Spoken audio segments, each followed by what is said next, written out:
사람은 늘어간다.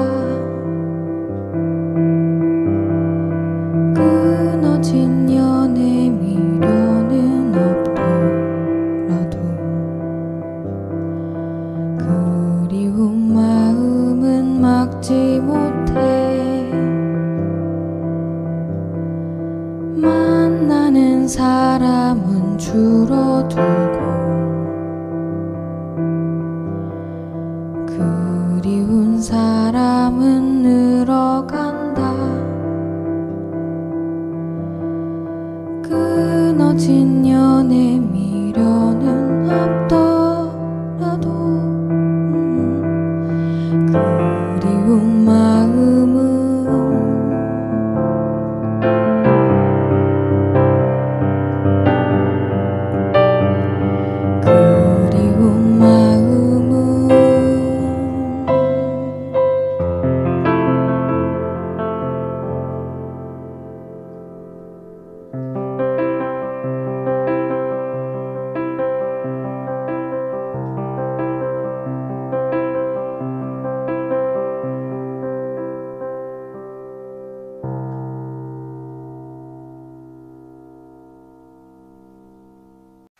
안녕하세요.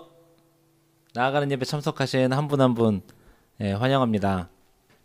저희가 마지막으로 모여서 예배드렸던 2월 셋째 주만 해도 다들 두꺼운 외투 입고 막 오실 때 차에 버스에 히터 틀고 막 이렇게 왔는데 벌써 이렇게 반팔 입고 반바지 입고 이제는 차에 에어컨을 틀어야 되는 때가 벌써 이렇게 됐습니다. 그래서 보고 싶고 그리운 마음에 그런 마음을 담아서 앞에 노래 한 곡 들려드렸고요. 여러분 혹시 여기가 어딘지 아시나요? 저희가 어떻게든 좀 다양하게 뭐든 다양하게 좀 해보려고 노력하고 있는데요. 오늘은 요한 목사님 방에서 촬영을 하게 됐습니다. 처음 보시는 분들 많이 계실 거예요. 근데 오늘 왜 여기서 촬영을 하냐면 이 방이 제일 한가하거든요. 방 주인이 거의 오지 않습니다. 그래가지고 여기가 제일 한가해요. 다른 스태프들은 막 너무 바쁘고 그래서 저 먼지를 좀 치우고 여기서 녹화를 하고 있습니다. 이참에 요한 목사님 방 구경 한번 뭐 볼 건 없지만 네. 사실 방 주인한테 허락도 안 받았어요. 이번에는 함께 찬양하실 차례인데요. 각자의 자리에서 우리의 예배를 깊게 드렸으면 하는 마음으로 이 시간 함께 노래하도록 하겠습니다. 함께 하시죠.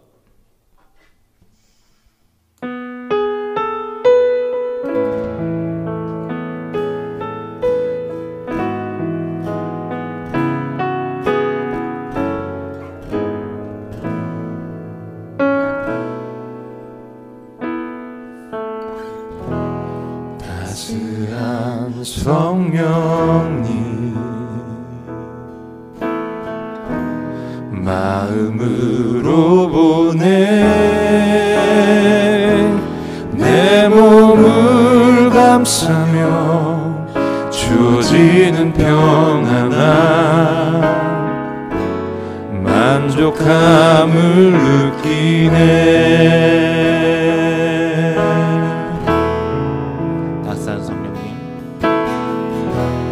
따스한 성령님 마음으로 보내 내 몸을 감싸며 주어지는 평안함 만족함을 느끼네. 부르신 곳에서 나는 예배하네. 어떤 상황에도 나는 예배하네. 부르신 곳에서 나는 예배하네. 어떤 상황에도 나는 예배하네.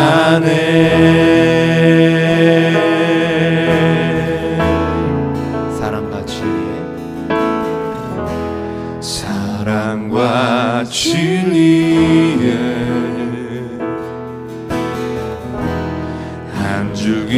비비고 내 몸을 감싸며 주어지는 평안함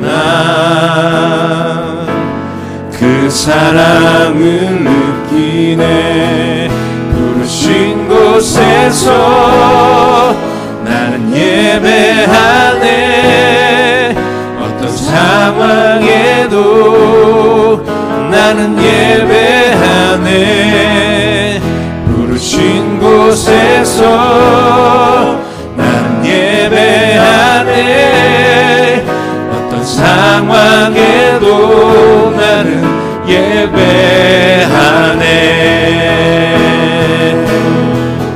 내가 걸어갈 때 길이 되고 살아갈 때 삶이 되는 그곳에서 예배하네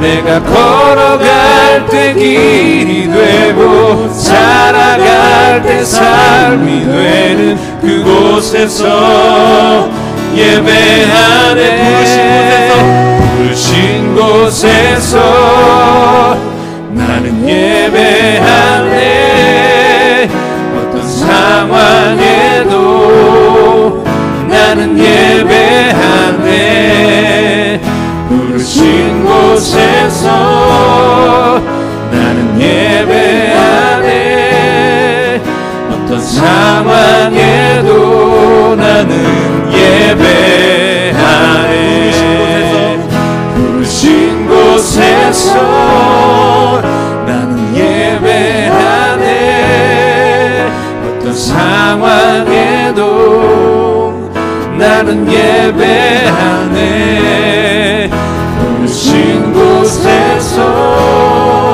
나는 예배하네 어떤 상황에도 나는 예배하네 어떤 상황에도 나는 예배하네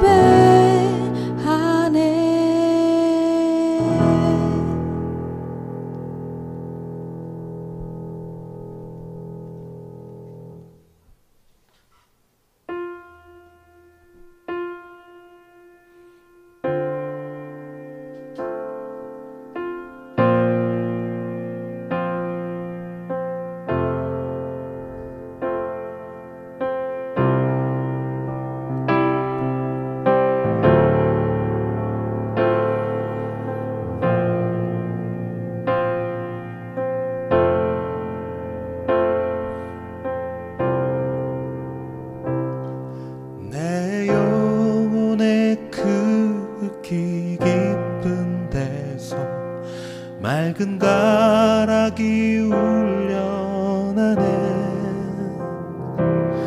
하늘 곡조가 언제나 흘러나와 내 영혼을 고이 싸네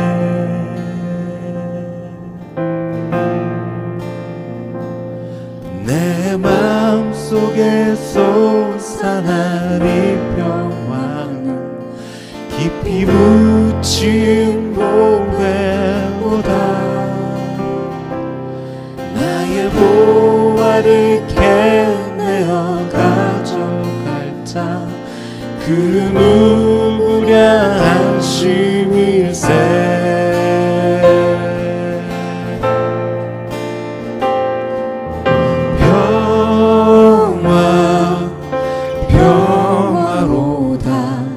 하늘 위에서 내려오네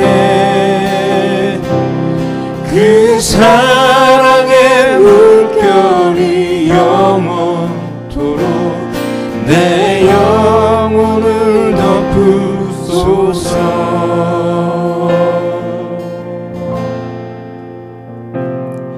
내 영혼의 평화가 넘쳐나는 주의 축복을 받음이라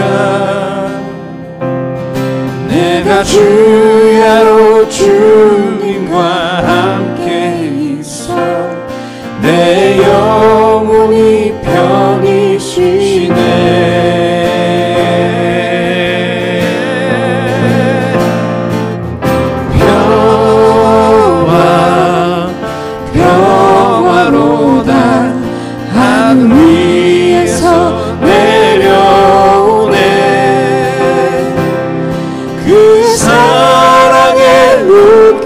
물결이 영원토록 내 영혼을 덮으소서.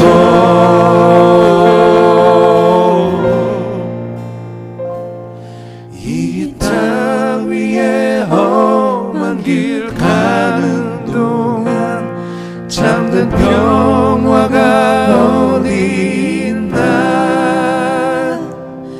우리 모두 다 예수를 친구 삼아 참 평화를 누리겠네.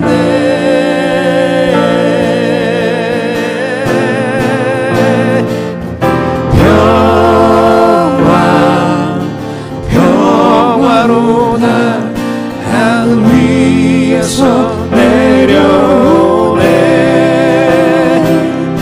그 사랑의 물결이 영원토록 내 영혼을 덮으소서.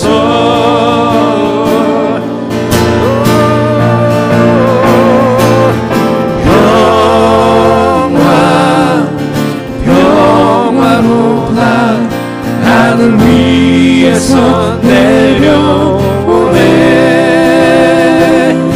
그 사랑의 물결이 영원토록 내 영혼을 덮으소서.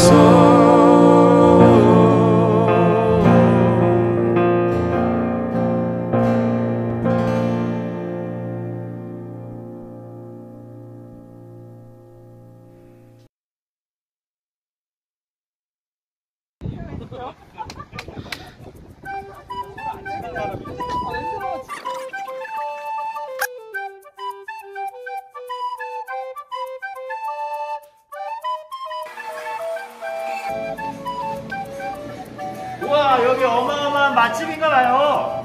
사람들이 줄을 이렇게 섰네. 여기 사장님이신가요? 매니저입니다. 매니저시구나. 여기가 그 유명한 카페 H인가요? 네, 맞습니다. 문을 열었네요. 네, 오랜만에 열었어요. 근데 테이크아웃만 돼요, 테이크아웃만. 테이크아웃만 된다는 건 여기서 마실 수 없다는 거죠? 네, 안타깝죠. 저렇게 자리가 비었는데도 안타까워요. 어제는 4잔밖에 못 팔았다며요. 여러분, 카페 H 문 열었어요. 와서 꼭 테이크아웃으로 많이 사주세요. 그리고 오실 때 마스크 꼭 쓰셔야 되고요. 손 세정제로 손 소독도 하셔야 되고요. 그리고 여기 방역도 합니까? 네, 하루에 한 번씩 전체 다 소독하고 있어요. 하루에 한 번씩 전체 다 소독하고 있대요.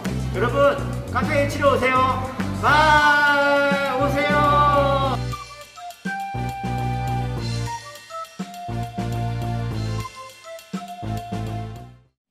안녕하세요. 저희 가족을 소개하겠습니다. 저는 예동소그룹의 장영석. 예동소그룹의 홍선경, 이은마을 정나경, 작은말 장난, 장난입니다.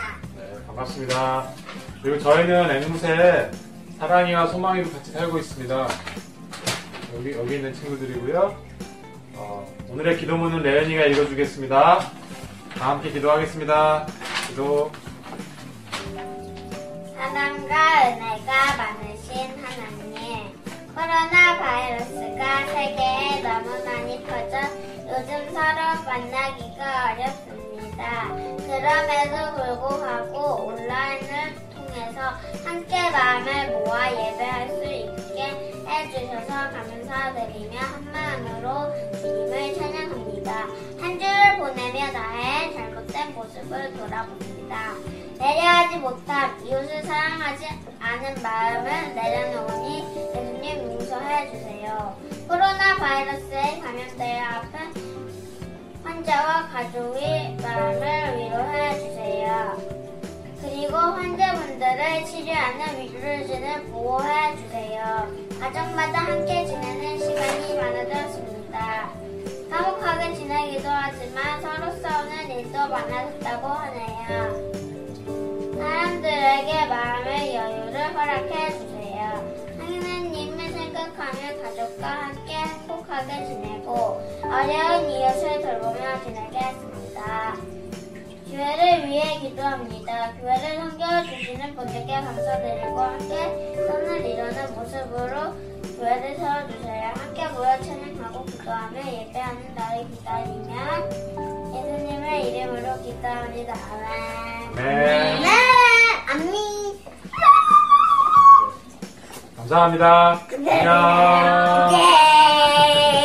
안녕하세요. 저는 함께하는 교회 이재령, 김인숙입니다. 저는 작년에 뿌리공원 옆에 있는 직장 근처로 이사를 했습니다. 여기 계신 분과 아주 가까운 이웃이 되었는데요. 교회가 멀어서 함께하는 교회에 성도가 있을까라고 생각했었습니다. 저 역시도 같은 생각이었지만 얼마 전에 이재령 미선이 이사로 주일마다 함께 동행하며 교회 가는 짝꿍이 되었습니다.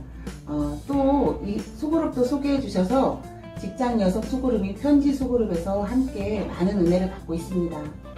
요즘 코로나 바이러스로 동영상 예배를 드리는데 우리 김인숙 집사가 운동 삼아서 저희 동네로 걸어와 함께 예배를 드립니다. 여러 성도님과 또 교회에서 예배를 드리다가 집에서 예배 드리려니 조금은 쓸쓸하고 어색했는데 이렇게 이웃과 함께 예배를 드려서 얼마나 이 시간이 소중한지 모릅니다. 저도 같은 생각인데요. 이렇게 예배를 함께 드릴 수 있는 공동체가 있다는 것의 소중함을 다시 한번 깨닫게 되었고요. 그리고 코로나로 어려운 가운데 있지만 이웃과 가족이 더 가까워지는 시간이 될 수 있었으며 되게 소망하며 하루빨리 함께하는 교회 가족들도 볼 수 있었으면 합니다. 그럼 낭낭한 목소리로 성경을 읽겠습니다. 오늘의 말씀은 에베소서 1장 17절부터 23절입니다. 우리 주 예수 그리스도의 하나님, 영광의 아버지께서 지혜와 계시의 영을 너희에게 주사 하나님을 알게 하시고 너희 마음의 눈을 밝히사 그의 부르심의 소망이 무엇이며 성도 안에서 그 기업의 영광의 풍성함이 무엇이며 그의 힘이 위력으로 역사하심을 따라 믿는 우리에게 베푸신 능력의 지극히 크심이 어떠한 것을 너희로 알게 하시기를 구하노라. 그의 능력이 그리스도 안에서 역사하사 죽은 자들 가운데서 다시 살리시고 하늘에서 자기의 오른편에 앉히사 모든 통치와 권세와 능력과 주권과 이 세상뿐 아니라 오는 세상에 일컫는 모든 이름 위에 뛰어나게 하시고 또 만물을 그의 발 아래에 복종하게 하시고 그의 만물 위에 교회의 머리를 삼으셨느니라. 교회는 그의 몸이니 만물 안에서 만물을 충만하게 하시는 이의 충만한 이다. 아멘.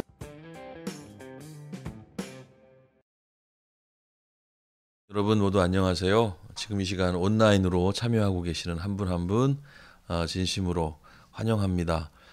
코로나19 확산 방지를 위해서 함께 공동체가 함께 당분간 온라인 예배로 예배를 진행하고 있습니다. 뭐 어쩔 수 없는 상황이긴 하지만 또 다르게 생각해 보면 우리가 가정에서 예배 또 교회의 진정한 의미 예배의 의미 이런 것들을 돌아보고 생각해 볼 수 있는 그런 기회라고도 여겨집니다. 언제까지 이게 진행이 될지 모르겠지만요. 당분간 어쨌든 시리즈를 새롭게 시작을 오늘부터 하도록 하겠습니다. 시리즈의 제목은요. 텔레비전입니다. 비전에 대한 이야기를 좀 해보려고 하는 건데요. 첫 번째 시간의 제목은 비전과 비전이에요. 두 가지 종류의 비전이 있다는 얘기 정도가 되겠죠. 비전에 대해서 좀 우리가 함께 생각해 보도록 할게요.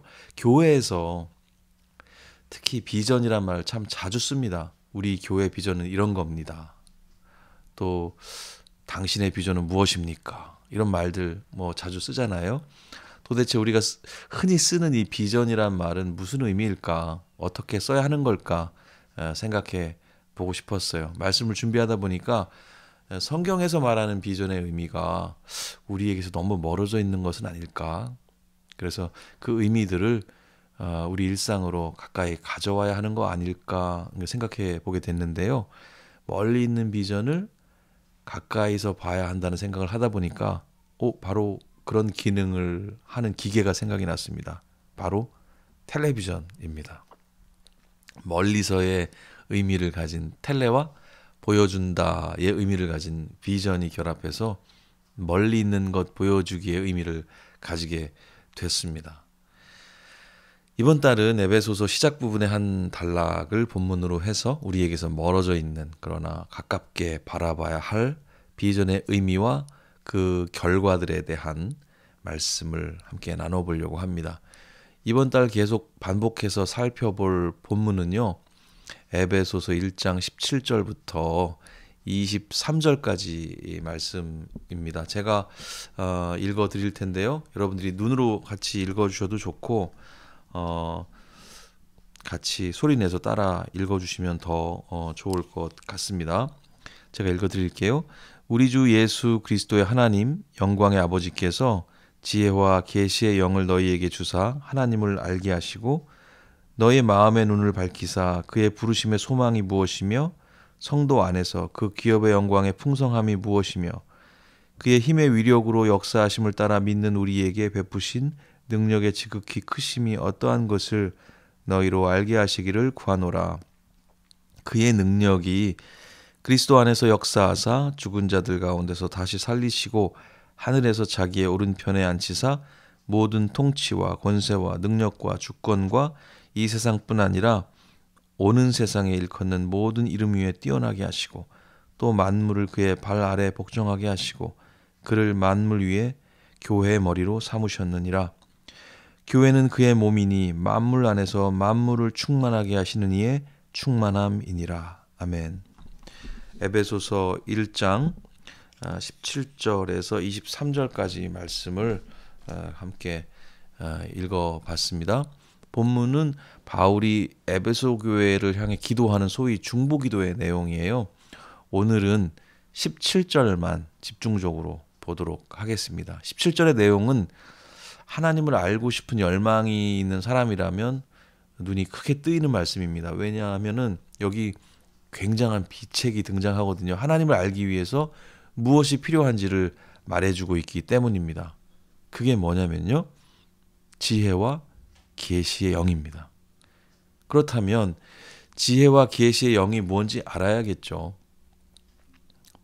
본문 앞쪽에 13절에 보면은 에베소 교인들이 이미 성령의 인치심을 받았다라고 기록이 되어 있어요. 그렇기 때문에 여기 지혜와 계시의 영은 성령 자체를 가리킨다기보다는 성령이 주시는 은사, 성령이 하시는 일과 관련되어 있다고 볼 수 있을 것 같습니다. 중요한 거는 성령의 여러 은사들 중에서 특별히 지혜와 계시가 여기 왜 등장했는가, 그리고 지혜와 계시는 무엇인가, 이게 중요한 내용일 거예요. 아마도 당시의 역사적 맥락 속에서 이 단어들이 가지는 특별한 의미가 있었을 겁니다. 바울이 에베소 교회에게 특별히 이 은사들을 주시도록 기도하고 있다는 사실은 이 동네 사람들이 하나님을 제대로 알기 위해서는 지혜와 계시가 필요하다고 생각했기 때문이었겠죠. 지혜와 계시가 결핍되어 있었다는 말도 됩니다. 그것은 지혜 아닌 것들과 계시 아닌 것들로 가득했다는 말도 돼요. 에베소라는 동네에 관심을 가져보면요. 에베소는 지식이 굉장한 동네였어요. 이 동네에 당시 3대 도서관 중에 하나가 있었거든요. 셀수스 도서관입니다. 여기 사진이 있어요. 알렉산드리아, 버가모, 셀수스, 이렇게 3개의 도서관이 당대 3대 도서관이었다고 합니다. 하지만 이런 많은 양의 지식보다 지혜가 필요한 동네였음을 바울이 간파했다고 볼 수 있어요. 또 이 도서관 바로 앞에 사창가가 즐비해 있었음을 알 수 있는 표식들이 발견됩니다. 여기 사창가 사진, 사창가를 표시하는 그런 사진인데요. 여기 발이 하나 보이실 건데요. 저 발보다 커야 입장이 가능하다는 표시라고 해요. 일종의 성인 인증인 거죠. 그 옆에 뭐 다른 표식들이 있는데 뭐 아름다운 여인이 기다리고 있다는 표식, 또 외상이 가능하다, 뭐 그런 의미의 표식들이 함께 있다고 합니다. 이게 뭡니까? 바로 타락한 욕망이죠. 하나님의 거룩한 계시가 필요한 동네였음을 고대 유적들이 함께 드러내주고 있다고 볼 수 있습니다. 거대한 도서관과 음란한 사창가가 상징하고 있는 그 지식과 욕망이라는 것, 그것이 그때 에베소에서만 문제인 걸까요? 이 문제의식을 우리의 상황으로 가져올 필요가 있습니다. 그 과정에서 우리는 이번 달 우리의 주제인 비전의 의미를 새롭게 확인해 볼 수 있을 겁니다. 특별히 오늘은 7절을 지혜와 계시의 영을 너에게 주사, 이렇게 세 부분으로 나누어서 살펴보겠습니다. 첫 번째, 지혜와. 우리 본문인 에베소서 말씀 속에 지혜는 소피아라는 그리스어 단어로 적혀 있어요. 영어로는 wisdom이라고 번역이 됩니다. 그 대표적인 의미는 이렇습니다. 사전을 잠시 살펴보면요, 매우 다양한 문제들의 지식을 사용할 줄 아는 넓고 풍성한 지성, 이렇습니다. 지식이 양이라면 지혜는 질이라고 비교할 수도 있을 것 같아요. 아무리 많이 알아도 활용하지 못하면 의미 없죠. 지식이 힘이라면 지혜는 방향이라고도 설명이 가능할 것 같아요. 종종 속력과 속도가 비교되죠. 속력은 빠르기 자체를, 그 힘 자체를 말하지만 속도는 빠르기에 방향을 포함한 힘이 가지는 질과 관련된 개념이라는 점에서 다릅니다. 예를 들어서 160km로 빠르게 달리는 자동차가 80km로 느리게 달리는 자동차보다 속도 면에서는 떨어질 수 있다는 거예요. 물론 속력 자체, 그죠? 빠르기 자체는 당연히 160이 크죠. 이런 경우가 어떤 경우일까요? 방향이 잘못된 경우입니다. 대전에서 서울을 가야 하는데 부산이나 강릉 방향으로 빠르게 달린다고 생각해 보세요. 오히려 속력은 낮아도 올바른 방향으로 움직이는 자동차가 훨씬 속도가 높을 겁니다. 그래서 지혜는 속력보다는 속도의 개념이라고 볼 수가 있어요. 지혜로움이란 지식의 양에 비례하지는 않는 것 같아요. 가방끈이 그리 길지 않은 우리 할머니, 우리 어머니들이 보여주시는 놀라운 지혜를 우리는 일상 속에서 자주 발견하게 됩니다. 제가 한 가지 재미있는 얘기를 좀 해주려고 하는데요. 중국의 고사입니다. 과거 중국 초나라의 한 나그네가 집안 대대로 내려오는 명검을 허리에 차고 길을 나섰습니다. 장강이라는 큰 강을 나룻배를 타고 건너던 중에 갑자기 거센 바람이 불어와서 배가 심하게 흔들렸어요. 휘청이던 나그네의 명검이 그만 물속에 풍덩 빠져버리고 말았습니다. 뱃사공이 깜짝 놀라서 안절부절하고 있는데 정작 그 검을 잃어버린 나그네는 태연하게 이렇게 말하는 거예요. 비에 짜오지 워요 빵파. 제가 생동감 있게 원어로 지금 말씀을 드리고 있어요. 조바심 내지 마라. 내게 방법이 다 있어. 뭐 이런 얘기예요. 나그네가 그리고 나서는 작은 칼로 배전에 이렇게 X자로 막 표시를 하는 거예요. 뱃사공은 지금 뭐 하고 있는 건지, 지금 빨리 검을 찾아야 할 텐데 어리둥절해가지고 그 사람을 빨리 재촉했습니다. 이렇게요. 좌유여 라유여 위여 니꺼이 꽈이차오. 잘하고 있는 건지 모르겠네요. 무슨 의미냐면요, 배가 점점 멀어지고 있잖아요. 어서 들어가 찾아요. 그러자 나그네는 굉장히 느긋한 표정으로 칼로 표시하는 곳을 가리키면서 이렇게 얘기하는 겁니다. 지파오커 짜이쭈얼나. 여기 떨어진 자리에 내가 기호로 다 표시해놨으니까 걱정하지 마. 우여곡절 끝에 배가 건너편에 도착했습니다. 칼을 잃어버린 나그네는 미소를 머금고 자신이 표기한 그 X자 밑을 찾기 시작을 했다고 하죠. 이 이야기에서 나온 고사성어가 바로 각주구검입니다. 이게 사실 지혜 없음에 대한 이야기라고 볼 수 있어요. 칼을 사용하는 능력, 수심을 계산하는 능력, 뭐 배 이렇게 표시를 하는 기술, 뭐 잠수할 수 있는 기술, 뭐 이런 게 아무리 뛰어나면 뭐 하겠습니까? 지혜는 알고 있는 것을 실제적으로 활용할 수 있는 능력이라고 볼 수 있겠죠. 지식과 지혜는 이런 차이가 있다고 볼 수 있어요. 하나님을 알기 위해 지혜가 필요하다는 것은 우리가 가진 지식의 양으로만 하나님을 알 수 없다는 사실을 말한다고 볼 수 있습니다. 그 지혜를 성령께서 주신다는 의미를 기억하면서 우리 두 번째 내용으로 넘어가겠습니다. 바로 계시에 관련된 거예요. 계시의 영을. 그렇다면 계시는 어떤 의미일까요? 계시. 열다, 가르치다, 인도하다의 의미를 가진 계, 그리고 보이다, 가르치다, 알리다의 의미를 가진 시. 그래서 계시 이렇게 한자로 쓰는데요. 가르쳐 알린다, 일깨워 알린다의 의미를 갖습니다. 사전을 보면 이렇게 쓰여 있는데요. 이게 그리스 말로는 아포칼립시스, 많이 들어보신 그런 단어일 수 있어요. 신께서 드러내신다는 의미를 갖습니다. 보통 계시를 히브리어에서는 하존이라는 단어를 사용을 해요. 이상, 계시, 환상이라는 의미를 가지는데요. 영어로는 이 계시가 비전으로 번역이 되어 있어요. 성경이 말하는 비전은 하나님이 우리에게 주시는 그림이라고 말할 수 있습니다. 하나님 쪽에서 우리를 향해서 하시는 작업이라는 거죠. 하나님이 드러내 주시지 않으면 우리가 시력이 아무리 좋아도 볼 길이 없습니다.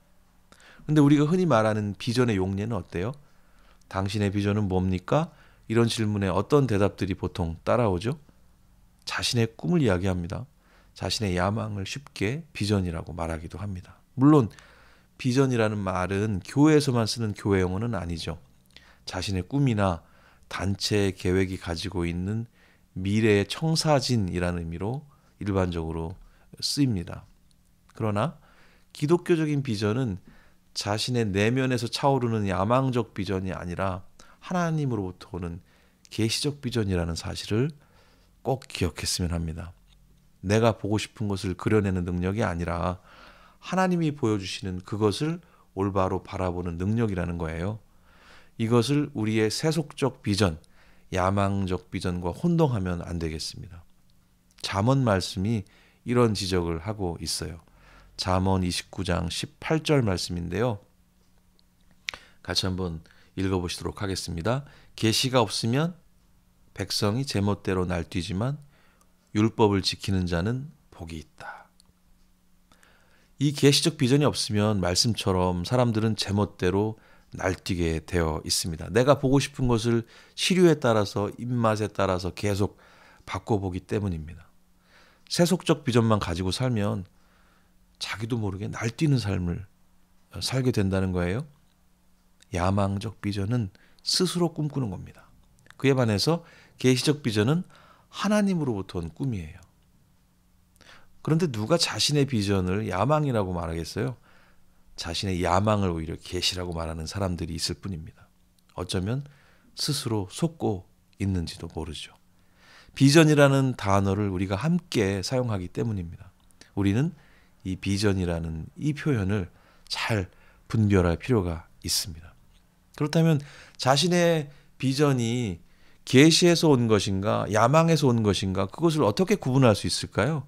그 구분은 우리의 비전이 만들어내고 있는 우리 삶의 자리에서 가능해질 겁니다.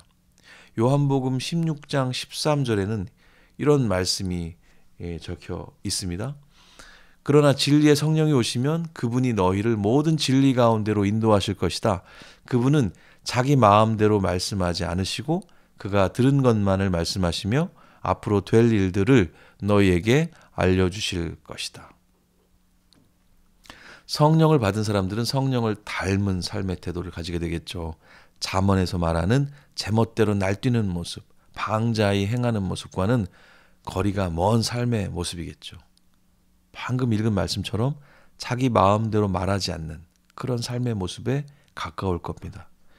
그래서 여러분 모두 성령으로 충만하시기를 축복합니다.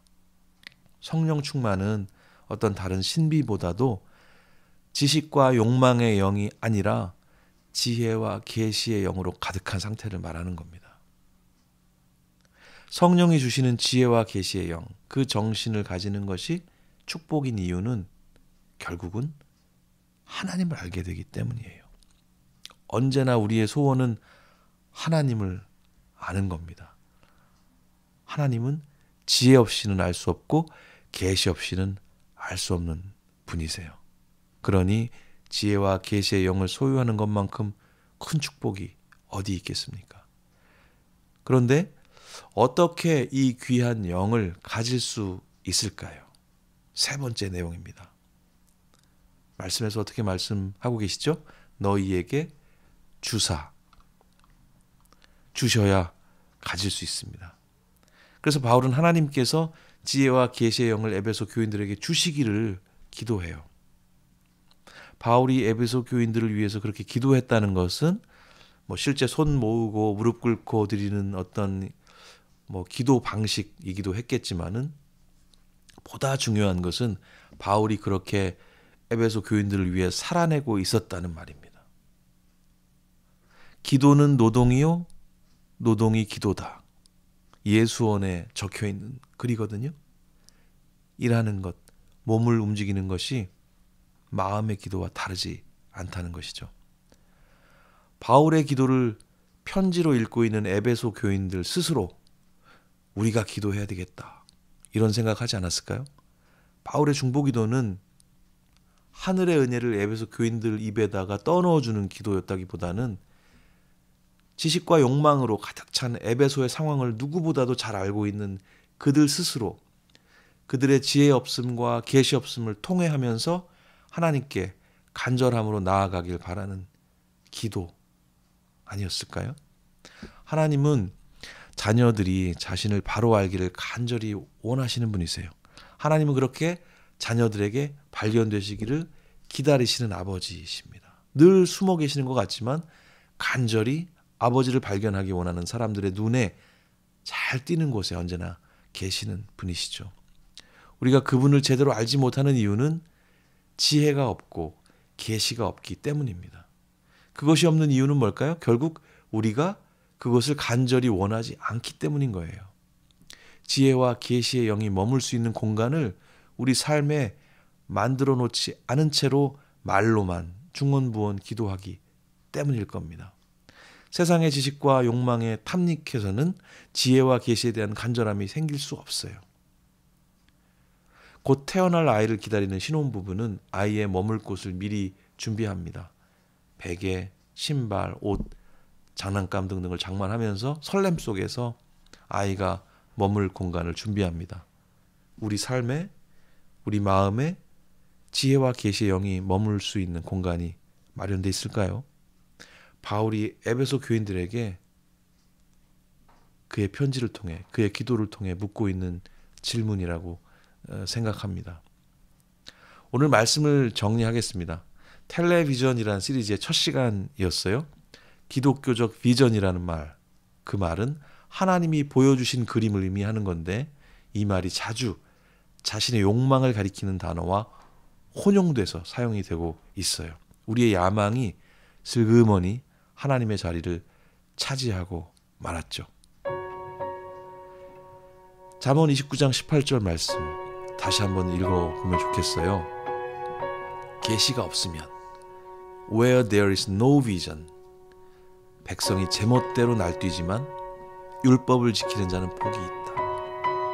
내 야망으로 멀어졌던 하나님의 계시적 비전을 간절한 마음으로 우리 일상 가까이 있어야 할 제자리로 돌려놓아야 합니다. 텔레비전이라는 이름을 이번 시리즈에 붙인 이유예요.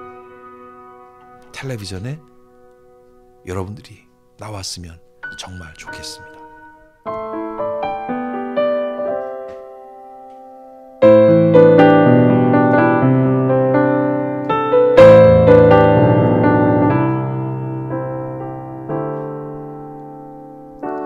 보소서 주님, 나의 마음은 선한 것 하나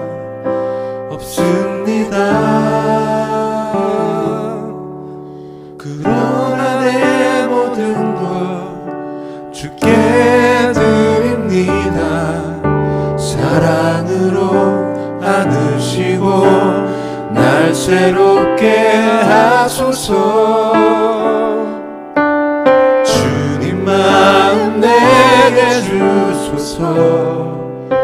내 아버지 주님 마음 내게 주소서. 나를 향하신 주님의 뜻이 이루어지도록 주님 마음 내게 주소서. 보소서 주님, 나의 마음은 선한 것 하나 없습니다. 그러나 내 모든 것 주께 드립니다. 사랑으로 안으시고 날 새롭게 하소서. 주님 마음 내게 주소서. 내 아버지 주님 마음 내게 주소서. 나를 향하신 주님의 뜻이 이루어지도록 주님 마음 내게 주소서. 주님 마음 내게 주소서. 주님 마음 내게 주소서. 내 아버지 주님 마음 내게 주소서. 나를 향하신 주님의 뜻이 이루어지도록 주님 마음 내게 주소서.